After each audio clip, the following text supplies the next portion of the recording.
bem, gente? Voltando, né, 2014, demorou para sair o vídeo, mas está aqui o primeiro vídeo de 2014.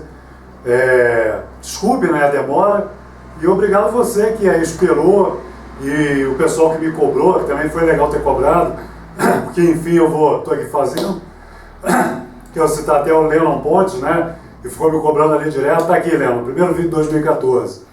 E eu quero falar com você hoje sobre o mito da Torre de Babel, que ele é mito em parte parece ter sido realmente uma coisa que ocorreu, né? Existem algumas... Eu vou até postar aqui embaixo um vídeo que fala das evidências de que realmente existiu uma torre, uma construção, que parece ter sido a tal Torre de Babel.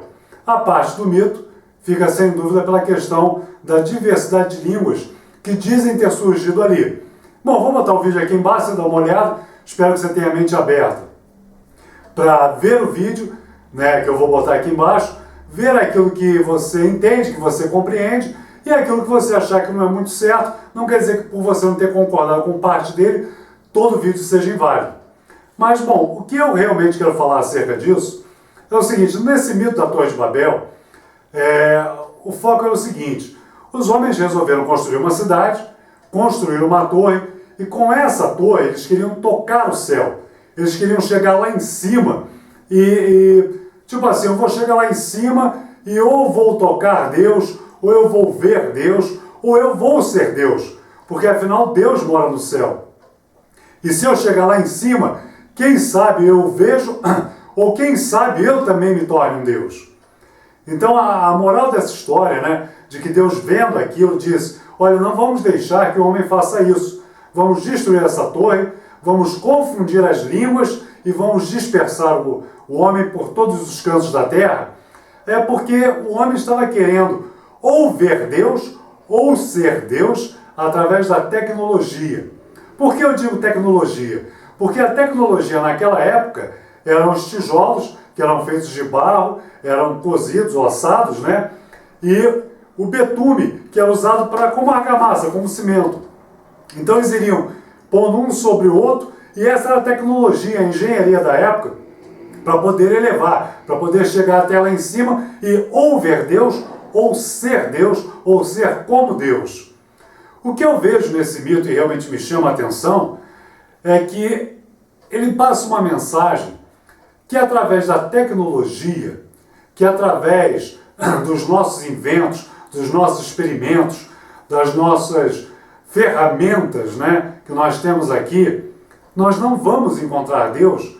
E por mais que nós tentemos ser Deus, nós seremos no máximo uma caricatura mal feita do que é ser Deus, do que é Deus. Eu vejo hoje, muito se fala, tanto que eu já gravei um vídeo falando sobre isso, né? Será que a ciência prova que Deus não existe? E eu comento sobre isso, se você quiser dar uma olhada, eu vou pôr o link aqui para você ver. Hoje em dia muito se tenta, né? Algumas pessoas falam: nós temos a ciência, nós temos a tecnologia, nós temos aquele acelerador de partículas do CERN, nós temos o Hubble, nós temos tantas coisas, e nós não encontramos Deus em nada disso.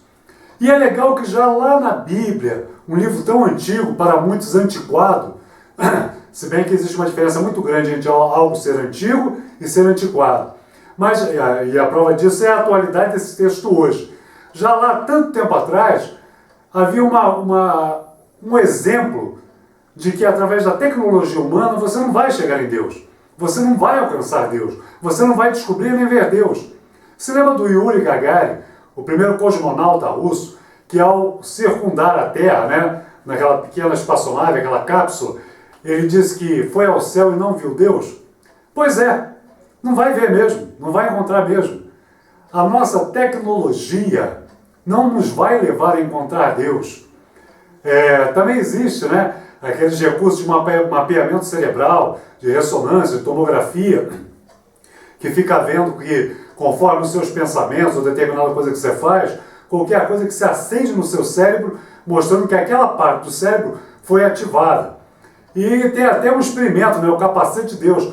O cientista pegou um capacete de motocicleta, cheio de eletrodos, e ele você põe aquele capacete, e aí são emitidas ondas eletromagnéticas, E conforme a região que é ativada, você tem tipo uma experiência de transcendência.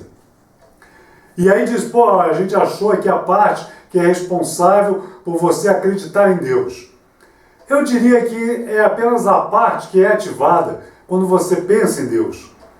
Né? Eu vou pôr aqui também, eu achei por acaso, conversando no Facebook sobre experiências de quase morte, eu acabei achando um vídeo muito interessante, que não era que eu estava procurando, que fala sobre experiências de quase morte, e cita o caso de até uma cantora americana que passou por isso, só como foi numa mesa de cirurgia e ela estava sendo totalmente monitorada, existem alguns pontos ali que deixam em aberto, que realmente não é uma questão apenas como hoje dizem, né? É uma memória que ficou, então a pessoa se apaga e volta e ela tem aquela memória.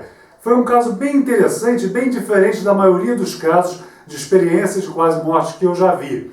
Eu vou pôr os links aqui, dê uma olhada, não parte do pressuposto, eu já sei o que é isso. Dê uma olhada e veja como a experiência dessa cantora é interessante. Mas voltando para o assunto, né? A Torre de Babel fala disso. A gente tentar achar Deus através de tecnologia, através de coisas exteriores, externas a nós, não vai funcionar. Se você tem essa ilusão, se você é cristão, muçulmano, ser budista, de qualquer religião, e espera encontrar a transcendência através da ciência para provar para quem é cético que Deus existe, eu acho que vai ser uma grande perda de tempo. Eu não nego a possibilidade de, através da ciência, se abrir um pouco o campo para as pessoas refletirem um pouco. Mas a verdade é que qualquer acontecimento, qualquer coisa que ocorra fora de nós, e até mesmo dentro, né, está sujeito à nossa interpretação. E o cético sempre vai achar um jeito de dizer que aquilo não é verdade. Sabe por que milagre para a ciência não existe? Sabe por que eles nunca encontram evidência de milagre? Simples. Para o cético, milagre não existe. Então, quando ele vê um milagre, quando alguma coisa é um milagre, ele diz, não, isso não é um milagre. Apenas nós não entendemos por que isso ocorreu. Daqui a mais um ano, 10 anos, 100 anos, 1000 anos, a ciência estará evoluída e vai descobrir que isso não era um milagre, é apenas uma coisa que nós não entendemos. Ou seja, não existe milagre para eles. É claro que o crente que vê milagre em tudo também está exagerando. Mas há de se ter um certo equilíbrio, há de se buscar um ponto de equilíbrio onde você veja alguns fenômenos estranhos, incompreensíveis, busque o entendimento e seja aberta a possibilidade, olha, talvez isso seja um milagre. E há também, para aquele que acredita em tudo, pensar, poxa, será que eu também não estou exagerando um pouco? Será que eu não estou querendo acreditar em tudo? Eu vejo os dois extremos. E nos extremos, é lógico que não existe equilíbrio. Se você ver uma gangorra, quanto mais ao centro você tiver, mais terá equilíbrio. Quanto mais na ponta, mais você vai influenciar a balança, vai influenciar a gangorra para um lado ou para o outro, para os extremos, para alguma coisa que não é aquilo de fato. Nós temos que buscar o equilíbrio, o caminho do meio, como falam os chineses, como parece me prega o Tao, né? O caminho do meio, o equilíbrio. Deus é verdadeiro, Deus é real. Sabe, eu acabei sendo assim, adicionado a vários grupos ateus, né, do Facebook. E eu vejo que existe assim pessoal que é muito radical em negar tudo. Né? Eu respeito, eu continuo dizendo, algumas pessoas falaram, já só acho que você mudou e tal. Quer dizer, eu não mudei.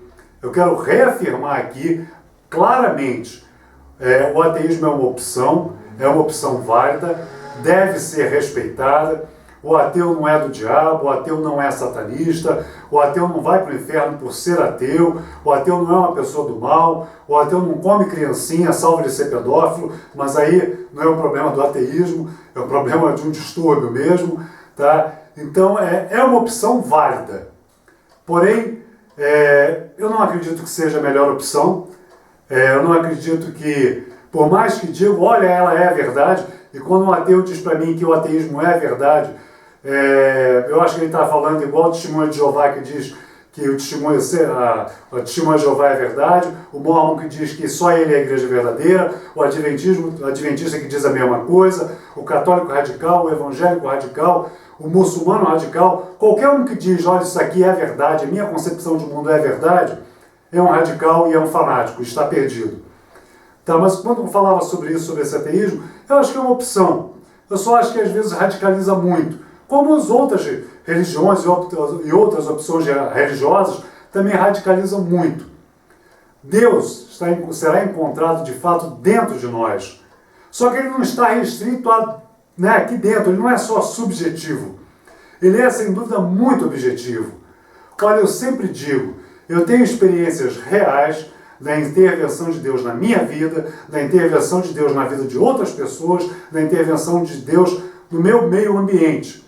Só que não são coisas que eu poderia montar um experimento. Olha, vamos fazer um experimento aqui controlado, com câmeras, com aparelhos, com isso, aquilo para detectar. Porque são coisas que vão ocorrendo no dia a dia, que eu vou conversando com Deus, que eu vou falando, e de repente eu vejo Deus intervindo e mudando aquelas situações e fazendo aquilo acontecer.